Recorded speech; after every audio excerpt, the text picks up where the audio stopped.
The Abduction. It was a warm summer night when Jane was out camping with her friends. They had set up their tents in a secluded spot in the woods and were enjoying a late-night campfire when Jane suddenly felt a strange sensation wash over her. She couldn't explain it, but it felt as though her body was being pulled upward, as if by some invisible force. At first, Jane thought she was just dizzy or maybe hallucinating, but as the sensation grew stronger, she realized that something was very wrong. She tried to call out to her friends, but no sound escaped her lips. She was completely paralyzed, unable to move or speak. As she floated up into the air, Jane could see the shocked expressions on her friends' faces. They tried to grab her, but their hands passed right through her body as if she were a ghost. She was terrified, not knowing what was happening to her. Suddenly, Jane found herself being taken aboard an alien spacecraft. She could see the stars and planets passing by outside the windows as the ship soared through the galaxy. She was overwhelmed with fear and confusion, not knowing what was happening or why. When she arrived on the spacecraft, Jane was met by a group of aliens that were unlike anything she had ever seen before.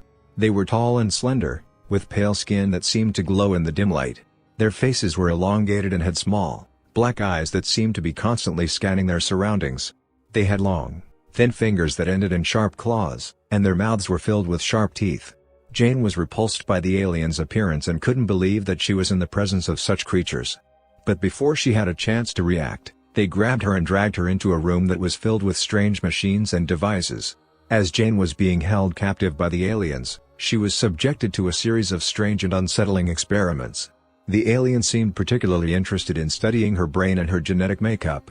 They inserted probes and sensors into her head, trying to map out the functions of her brain and understand how it worked. They also took samples of her DNA and ran various tests on them, trying to understand the unique genetic traits that made humans so different from other species.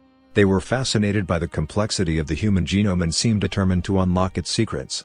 In addition to the physical experiments, the aliens also subjected Jane to various psychological tests. They would show her images and ask her to describe what she saw, or they would ask her to solve puzzles and riddles.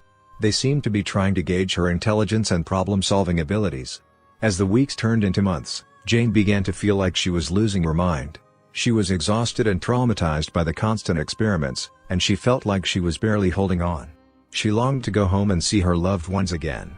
But she knew that was unlikely to happen. She was trapped on the alien spacecraft, with no way to escape. As the months turned into years, Jane began to lose hope of ever returning home. She had resigned herself to a life of captivity on the alien spacecraft, resigned to being nothing more than a test subject for the aliens' experiments. But just when she thought things couldn't get any worse, one of the aliens approached her and spoke to her in a language she couldn't understand, but somehow, she knew exactly what it was saying. It told her that they had made a mistake in choosing her and that they were sorry for what they had done.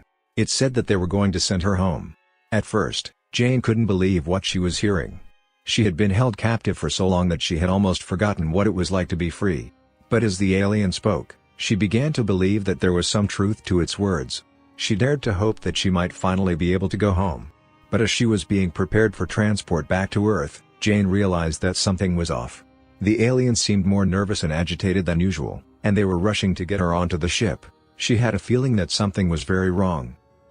And when the ship finally took off, Jane realized that her instincts had been right.